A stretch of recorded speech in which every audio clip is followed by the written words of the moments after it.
এই যে দেখেন কি সুন্দর লাল টকটকে স্ট্রবেরি ধরে আছে,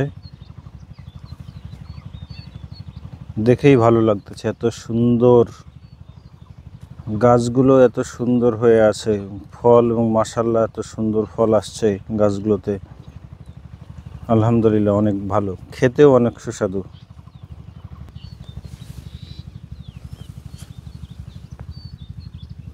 দেখেন কি সুন্দর প্রিমিয়াম কোয়ালিটির এই ধরনের স্ট্রবেরিগুলো সরাসরি কেউ যদি মাঠ থেকে সংগ্রহ করে কত ভালো লাগবে খেতে।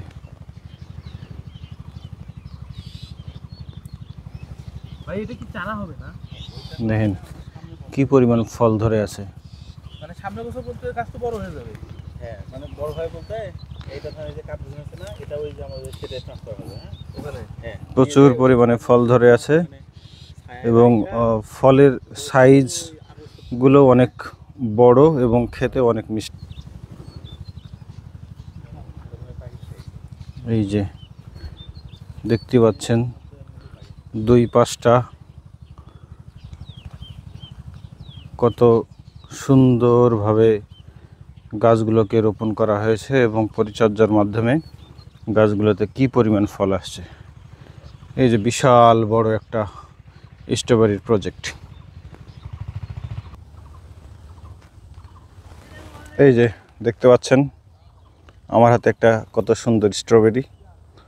আপনারা এটাকে প্রিমিয়াম সাইজ বলেন। এটা অনেক সুন্দর এবং খেতেও অনেক মিষ্টি এই স্ট্রবেরিটা। এই যে দেখেন, অনেক স্ট্রবেরি খেতে আবার টক হয়, কিন্তু এই স্ট্রবেরিটা খেতে অনেক মিষ্টি এবং এর টেস্টটা অনেক ভালো, অনেক সুন্দর।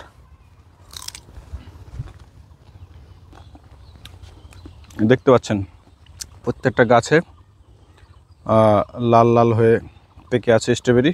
এখনও পরিপূর্ণরূপে হারভেস্ট করা যাচ্ছে না, কারণ ফল সম্পূর্ণরূপে পাকে নাই, পাকতেছে অল্প অল্প করে এবং হারভেস্ট করতেছে। দেখতে পাচ্ছেন লাল লাল কালার ধারণ করছে ফলগুলো। এই যে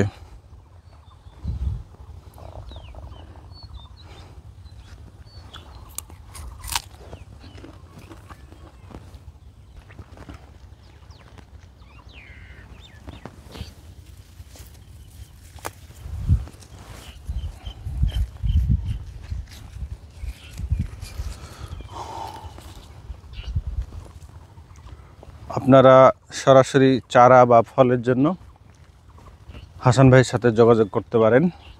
এই ফলগুলো অনেক সুন্দর, খেতে অনেক ভালো। দেখতে পাচ্ছেন লাল হয়ে আছে ফেকে ফেকে, এবং আগামী মার্চ মাসের দিকে পুরো দমে হারভেস্ট করা যাবে স্ট্রবেরি এই বাগান থেকে।